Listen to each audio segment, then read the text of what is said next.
ప్రసారం చేసిన జర్నలిస్టు రవిపై దాడి చేయడం అనేది న్యాయం పైన, సమాజం పైన, పత్రిక స్వేచ్ఛ పైన, ప్రజాస్వామ్యం పైన దాడిగా పరిగణించాల్సి ఉంటుంది. ఇది చట్టబద్ధ పాలనమైన కోరికను అణగదొక్కడమే అవుతుందని సందర్భంగా చెప్తున్నాం. ఇవాళ సత్యనారాయణరావు అండతోనే ఈ భూపాలపల్లి డిఎస్పీ అండతోనే ఈ దాడి జరిగింది. వాళ్ళు ఉన్నారు, మేము ఏమైనా చేయొచ్చు, మేము ఏం చేసినా చెల్లుబాటు అవుతుంది, మమ్మల్ని ఎటు చేసి వాళ్ళు కాపాడుతారన్న ఒక ఏకైక భరోసాతోనే, ధైర్యంతోనే ఈ దాడి జరిగిందని ఈ సందర్భంగా తెలుగుదేశం పార్టీ తరఫున చెప్తున్నాం. ఇలా పోలీస్ శాఖ పెద్దల్ని, రాష్ట్రంలో ఉన్న పోలీస్ శాఖ పెద్దల్ని సూటిగా అడుగుతున్నాం. గత ఉమ్మడి రాష్ట్రంలో కానీ, గత 10 సంవత్సరాల తెలంగాణ స్వరాష్ట్ర పాలనలో కానీ ఒక పోలీస్ అధికారిని ఒకే హోదాతో ఒక ప్రాంతానికి 2 సార్లు బదిలీ చేసిన చరిత్ర పోలీస్ శాఖలో ఎప్పుడైనా ఉందా?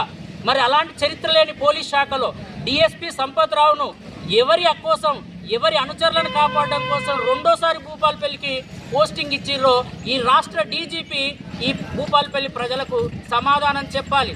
మాట మాటకు బాధితులు ఫ్రెండ్లీ పోలీస్ అవసరం లేదు, బాధితులకు అండగా నిలబడాలని ఏదో సత్యవాక్కులు పలుకుతున్న డీజీపీ గారు ఈ రాష్ట్రంలోని ఐపీఎస్లు అందరినీ సూటిగా అడుగుతున్నాం.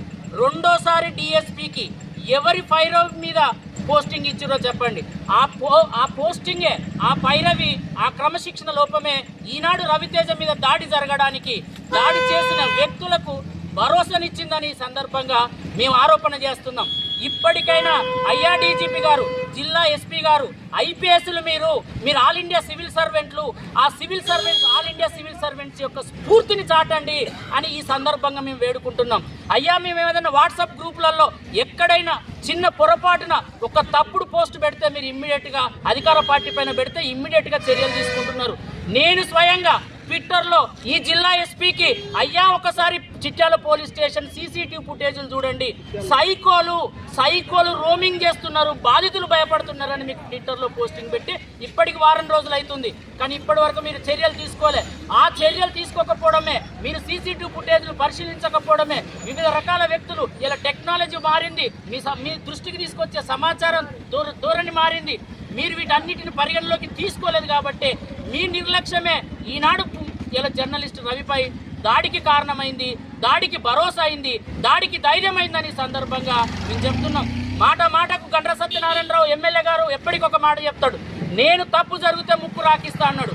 ఇలా రవిపై దాడి జరిగింది, అది తప్పా ఒప్ప? తప్పైతే ఎంతమందిని ముక్కు నేలకు రాపించినవో సమాధానం చెప్పి ఈ నియోజకవర్గ ప్రజలకని సూటిగా అడుగుతున్నాం. మాట మాటకు అధికారం రాకముందు నేను 108 అని కార్యకర్తలతో, అమాయక ప్రజలతో పిలిపించుకున్న నువ్వు ఇవాళ చట్టబద్ధ